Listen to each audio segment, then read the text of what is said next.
My delusional sister-in-law ruined my marriage and now I've broken up with my fiancé. I have been with my fiancé Chris for 5 years now. He and his sister Lilia are very close. They had a pretty traumatic childhood and always promised each other to be there no matter what. Lilia is a good sister to him but as a person, but truthfully, I can't stand her. I remember the first time I spent the night at my fiancé's house and it was a traumatic experience. Her sister stood behind the closed door the entire time and wouldn't give us any privacy. We had to whisper to each other just to make sure she wouldn't hear our conversations.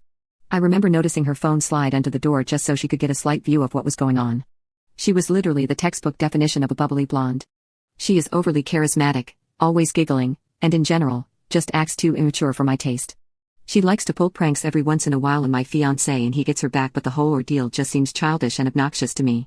Ever since we got engaged, I knew I didn't want her at my wedding party because that meant I'd have to spend time with her at my bachelorette and other parties.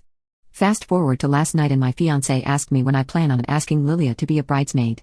I got quiet and truthfully said I didn't plan on doing so.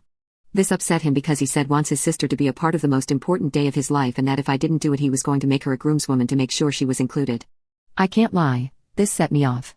I went off about how I wanted to feel respected by him and be able to enjoy my wedding day. He said he also wants to enjoy his day, which to be fair, I understand. I told him that I have always disliked his sister and wished he would just not include her for once on a day that isn't even about her. I do admit this was too much to say. He got quiet and went into our guest room to be alone.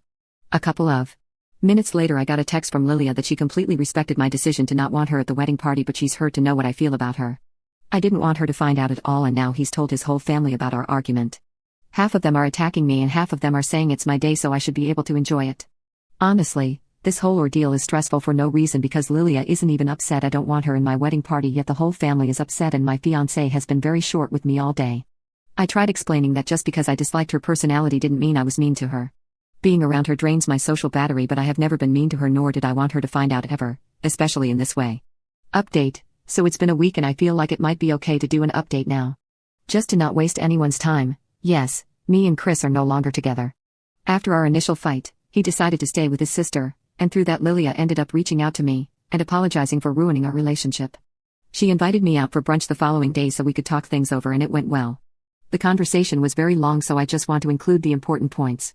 I apologized to her for taking out my feelings on her because he is the one who allows her to disrespect our relationship and she apologized for not coming directly to me to make sure I wasn't uncomfortable about anything that she was doing. I also said that while what I said was true, it was harsh and I never wanted her to know how I felt. She told me I had nothing to apologize for and that she wasn't expecting me to like her, just be kind to her. She also told me that if the wedding did continue she would stay out of both bride/groom sides out of respect for my wishes. Now on to that, yes as I said in the beginning Chris and I are no longer a couple. He stayed with Lilia for most of the weekend. Invited me out for dinner the other night. During dinner, I offered the prospect of postponing the wedding and seeking couples counseling. Firstly, he apologized for running off to his family during our argument. He denied couples counseling and said that while he will continue therapy to fix his trauma bond with his sister it was not something he wanted to do with me. He said that even if he does completely heal himself he wants someone in his life who loves his family, specifically his sister as much as he does. He said he truly loved me but that we were not the best match for each other. He told me I was more than welcome to keep the ring and because our current home is under his name he told me that he would give me 2 months to move out,